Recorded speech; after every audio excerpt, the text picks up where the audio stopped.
रामपुर गांव के आखिरी कोने पर एक छोटी सी टूटी झोपड़ी थी जिसमें राजू नाम का एक अनाथ लड़का रहता था। राजू के पास ना तो धन था और ना ही कोई अपना। वो दिन भर गांव वालों की गाय भैंस चराता और बदले में उसे 2 वक्त की सूखी रोटी मिल जाती थी। हे भगवान, ये बारिश भी आज ही होनी थी। छत से पानी ऐसे टपक रहा है जैसे आसमान डो रहा हो। खाने को घर में एक दाना नहीं है और कल की रोटी भी चूहे कुतर गए। क्या मेरी पूरी जिंदगी इसी गरीबी में गुजर जाएगी? लोग कहते हैं कि मेहनत का फल मीठा होता है, पर मेरी मेहनत तो बस इन जानवरों के पीछे भागने में ही निकल जाती है। तभी बाहर से गांव के लालची सरपंच की आवाज आई। वो घोड़े पर सवार होकर राजू की झोपड़ी के पास आया था। ओए राजू, बाहर निकल आलसी लड़के। देख, मेरी सबसे कीमती गाय गमरी जंगल की तरफ भाग गई है। अगर तू उसे शाम तक वापस नहीं लाया तो मैं तुझे गांव से बाहर निकाल दूंगा और तेरी ये झोपड़ी गिरवा दूंगा। जा, अभी निकल। पर सरपंच जी, इतनी तेज बारिश है और जंगल में जंगली जानवरों का डर है। मैं अकेला कैसे जाऊंगा? रात होने वाली है। क्या मैं सुबह जा सकता हूँ? चुप कर, अभी जा, वरना कल से तुझे कोई रोटी नहीं देगा। मुझे मेरी गाय चाहिए, चाहे तू उसे पाताल से ढूंढ कर ला। राजू मजबूरी में घने जंगल की ओर चल पड़ा। बिजली कड़क रही थी और उल्लुओं की डरावनी आवाजें गूंज रही थी। चलते चलते राजू एक ऐसी जगह पहुंच गया जहां गांव का कोई भी इंसान जाने की हिम्मत नहीं करता था। गौरी, ओ गौरी, कहाँ गई तू? सरपंच जी तो मुझे मार डालेंगे। हे ईश्वर, मुझे रास्ता दिखाओ। ये रास्ता तो गुफा के अंदर जा रहा है। क्या गौरी इसके अंदर गई है? मुझे डर लग रहा है, पर वापस गया तो भी मौत ही मिलेगी। राजू ने अपनी मशाल जलाई और धीरे धीरे गुफा के अंदर कदम रखा। गुफा के अंदर एक अजीब सी नीली रोशनी चमक रही थी। जैसे जैसे वो अंदर गया, उसे एक पुराने पत्थर के चबूतरे पर एक पीतल का पुराना घड़ा या मटका रखा हुआ दिखाई दिया। अरे, ये क्या है? इस पुरानी गुफा में ये सुंदर घड़ा क्या कर रहा है? इस पर तो अजीब से अक्षर लिखे हैं जो चमक रहे हैं। क्या ये कोई खजाना है? शायद इसे बेचकर मेरी गरीबी दूर हो जाए। जैसे ही राजू ने घड़े को छुआ, गुफा में एक गूंजती हुई आवाज सुनाई दी। डरो मत राजू, तुम्हारी ईमानदारी और दुख ने मुझे जगाया है। मैं कोई साधारण घड़ा नहीं हूं, मैं इच्छा पूर्ति मटका हूं। जो भी चीज तुम मुझ में डालोगे वो 100 गुना बढ़कर बाहर आएगी। पर याद रखना, लालच इंसान का सबसे बड़ा दुश्मन है। क्या बोल रहे हैं? क्या आप सच में जादुई हैं? अगर ऐसा है तो मुझे मेरी गंवरी गाय ढूंढने में मदद कीजिए। अचानक घड़े से एक रोशनी निकली और गुफा के एक कोने में गवरी गाय सुरक्षित खड़ी दिखाई दी। राजू खुशी से झूम उठा। उसने गाय को बाहर निकाला और साथ ही उस जादुई घड़े को भी कपड़े में लपेटकर अपने साथ ले आया। घर पहुंचकर राजू ने सबसे पहले घड़े को आजमाने की सोची। उसके पास बस एक छोटी सी सूखी रोटी का टुकड़ा बचा था। अम्मा कहती थी कि चमत्कार होते हैं। आज देख ही लेता हूँ। अगर इस घड़े ने सच में मेरी रोटी बढ़ा दी तो मैं कभी भूखा नहीं सोऊंगा। जैसे ही राजू ने रोटी का टुकड़ा घड़े के अंदर डाला, घड़ा चमकने लगा। कुछ ही सेकंड में घड़े के ऊपर से एक एक करके ताज़ा और गर्म रोटियां बाहर गिरने लगी। एक रोटी से देखते ही देखते 100 रोटियां हो गई। चमत्कार! ये तो सच में जादुई है। अब मैं और गांव के भूखे बच्चे कभी खाली पेट नहीं सोएंगे। शुक्रिया मेरे भगवान, अब मेरी तकदीर बदल जाएगी। पर राजू को क्या पता था कि गांव की एक लालची नजर उसकी खिड़की से ये सब देख रही थी। सरपंच का नौकर भीमा, जो गाय की खबर लेने आया था, उसने ये जादुई नजारा देख लिया था। वो तुरंत दौड़कर सरपंच के महल पहुंचा। मालिक, गजब हो गया। उस गरीब राजू के हाथ कोई जादुई चीज लगी है। उसने एक सूखी रोटी डाली और घड़े ने उसे 100 रोटियां दे दी। अगर वो घड़ा हमारे पास हो तो हम दुनिया के सबसे अमीर आदमी बन जाएंगे। क्या वो मामूली चरवाहा अब जादू करेगा? कल सुबह होने दे, मैं उस घड़े को छीन लूंगा। वो घड़ा मेरे महल की शोभा बढ़ाएगा, राजू की झोपड़ी की नहीं। तैयार हो जा भीमा, कल सुबह राजू की शामत आने वाली है।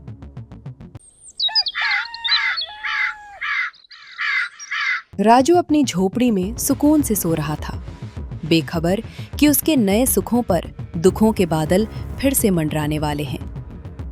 रात भर राजू चैन की नींद सोया था, लेकिन उसे क्या पता था कि सुबह का सूरज उसके लिए एक नई मुसीबत लेकर आएगा। लालची सरपंच अपनी फौज के साथ राजू के दरवाजे पर खड़ा था। ओए राजू, बाहर निकल। सुना है तूने जंगल से कोई चीज चुराई है। चोरी का माल छुपा कर बैठा है और सोचता है कि मुझे पता नहीं चलेगा। जल्दी बाहर आ, वरना तेरी इस झोपड़ी को आग लगा दूंगा। राजू घबराकर बाहर निकला। उसके हाथ में वही जादुई मटका था जिसे उसने रात को एक साफ कपड़े में लपेट कर रखा था। सरपंच जी, आप सुबह सुबह ये क्या कह रहे हैं? मैंने कोई चोरी नहीं की है। ये मटका मुझे जंगल की एक गुफा में मिला है। ये ईश्वर का आशीर्वाद है, चोरी का माल नहीं। मैंने तो आपकी गाय भी सही सलामत वापस पहुंचा दी है। फिर आप मुझ पर ये झूठा इल्जाम क्यों लगा रहे हैं? मालिक, कल रात मैंने अपनी आंखों से देखा था कि कैसे एक रोटी से 100 रोटियां बन गई थी। ये लड़का झूठ बोल रहा है। ये खजाना तो आपका होना चाहिए। अच्छा, तो ये बात है। राजू, तू इस गांव की जमीन पर रहता है, यहाँ की हवा में सांस लेता है और यहाँ के जंगल से लकड़ियां काटता है। इसलिए जंगल में मिलने वाली हर कीमती चीज पर पहला हक मेरा है। ये मटका मुझे दे दे, वरना जेल जाने के लिए तैयार हो जा। नहीं सरपंच जी, ऐसा मत कीजिए। ये मटका गरीबों की भूख मिटाने के लिए है। अगर ये आपके पास चला गया तो आप इसका गलत इस्तेमाल करेंगे। गुफा की उस आवाज़ ने कहा था कि लालच मत करना, वरना इसका अंजाम बुरा होगा। सरपंच जी, मेरी बात मानिए। चुप कर भिखारी। अब ये मटका मेरे महल की शान बढ़ाएगा। अब मुझे किसी से लगान वसूलने की जरूरत नहीं पड़ेगी। भीमा, चल जल्दी, आज हम इस मटके से अपनी तिजोरी भरेंगे। सरपंच मटका लेकर अपने महल की ओर भाग गया। राजू वहीं खड़ा खड़ा रोने लगा। उसे डर था कि सरपंच का लालच कहीं पूरे गांव पर कोई आफत ना ले आए। सरपंच बहुत उत्साहित था। उसने सोचा कि अगर रोटी डालने से रोटियां बढ़ सकती हैं, तो सोना डालने से सोना भी बढ़ेगा। देख भीमा, आज तेरा मालिक दुनिया का सबसे अमीर आदमी बन जाएगा। ये देख, ये मेरी आखिरी सोने की मोहर है। अब मैं इसे इस मटकी में डालूंगा और फिर देखना, हमारे पास मोहरों का पहाड़ खड़ा हो जाएगा। अजी रुकिए, पहले देख तो लीजिए कि ये काम कैसे करता है। कहीं ऐसा ना हो कि सब कुछ गायब हो जाए। तू चुप कर, तुझे क्या पता जादू के बारे में। ये देख। जैसे ही सोने का सिक्का अंदर गया, मटका नीली रोशनी से भर गया। एक सिक्का 2 हुआ, 2 से 4, और देखते ही देखते मटके से सिक्कों की बारिश होने लगी। अरे वाह भीमा, देख, सोना ही सोना। और डालो, जो भी कीमती चीज है सब इसमें डाल दो। जेवर लाओ, रेशमी कपड़े लाओ, सब कुछ 100 गुना कर देंगे। लालच में अंधा होकर सरपंच ने अपने घर का सारा कीमती सामान मटके में डालना शुरू कर दिया। धीरे धीरे पूरा कमरा सामान से भर गया। लेकिन तभी सरपंच से एक बहुत बड़ी गलती हो गई। अरे ये क्या, बचाओ, मेरा पैर फिसल गया। भीमा, मुझे बाहर निकाल। इससे पहले कि भीमा कुछ कर पाता, सरपंच जादुई मटके के अंदर समा गया और मटके का जादू शुरू हो गया। मटके से एक सरपंच बाहर निकला, फिर दूसरा, फिर तीसरा। ये क्या हो रहा है? इतने सारे सरपंच जी।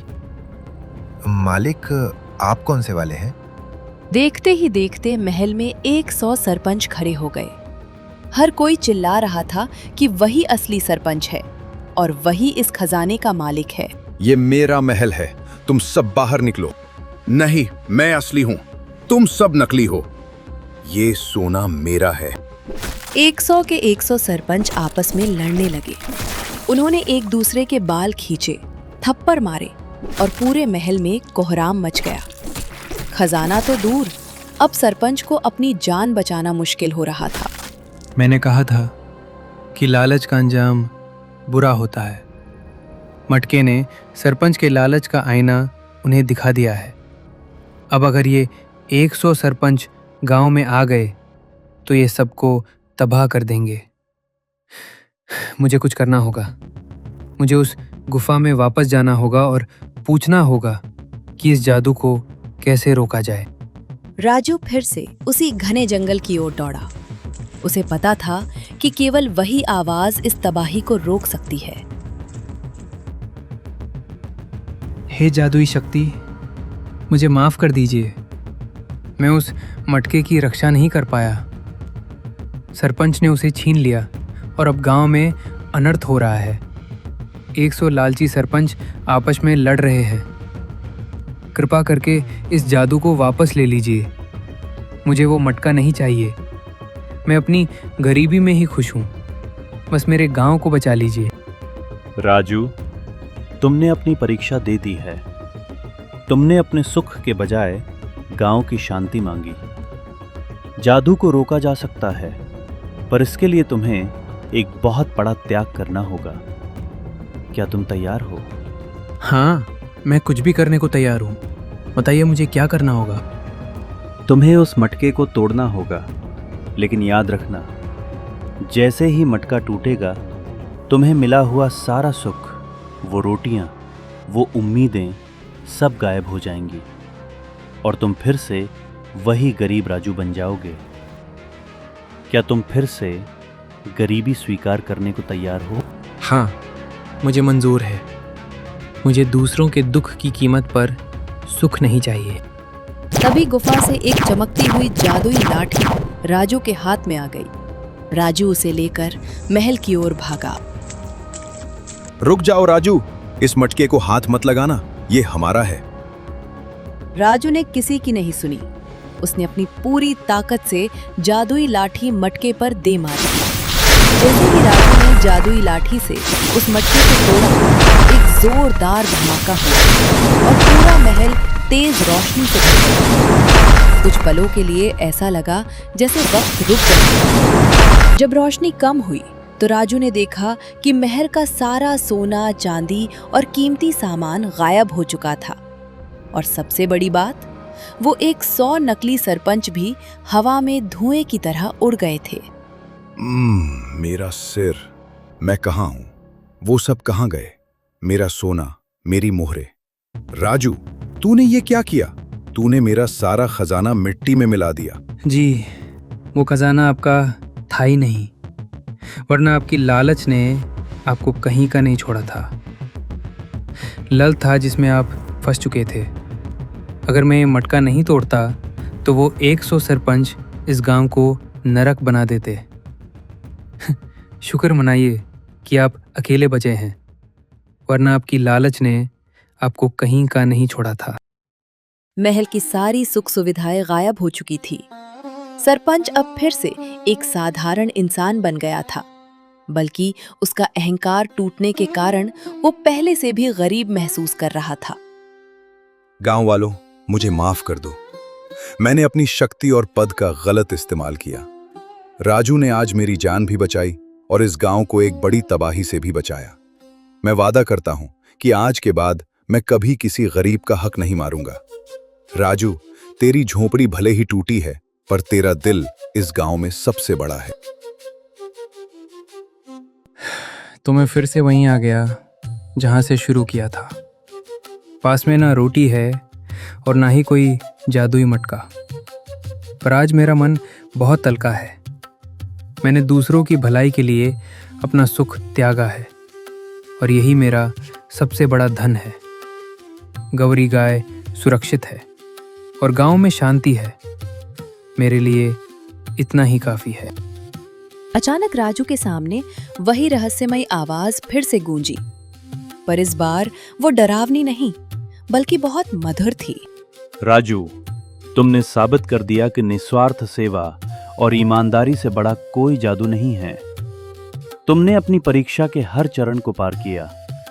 जो मटका तुमने तोड़ा वो लालच की परीक्षा थी, और क्योंकि तुमने उसे तोड़कर गांव को चुना, इसीलिए अब तुम्हें असली इनाम मिलेगा। नहीं दिव्य शक्ति, मुझे अब कोई जादुई मटका नहीं चाहिए। मैं अपनी मेहनत से कमाकर खाना चाहता हूँ। मैं तुम्हें मटका नहीं बल्कि एक वरदान दे रही हूँ। आज से तुम्हारी मेहनत का फल हमेशा 100 गुना होगा। तुम जिस खेत में बीज डालोगे वहां सबसे अच्छी फसल होगी। तुम जिस बीमार जानवर को छुओगे वह ठीक हो जाएगा। तुम्हारी ईमानदारी ही तुम्हारा सबसे बड़ा जादू बनेगी। समय बीता और राजू गांव का सबसे सम्मानित और खुशहाल किसान बन गया। उसके पास कोई जादुई मटका नहीं था, पर उसकी मेहनत में जादू था। Welcome to Sabtoon, where imagination comes to life. Dive into vibrant stories and creativity. Your destination for amazing animated adventures, captivating characters, and visual storytelling. Join cartoon lovers. Like and subscribe to Sabtoon for more content.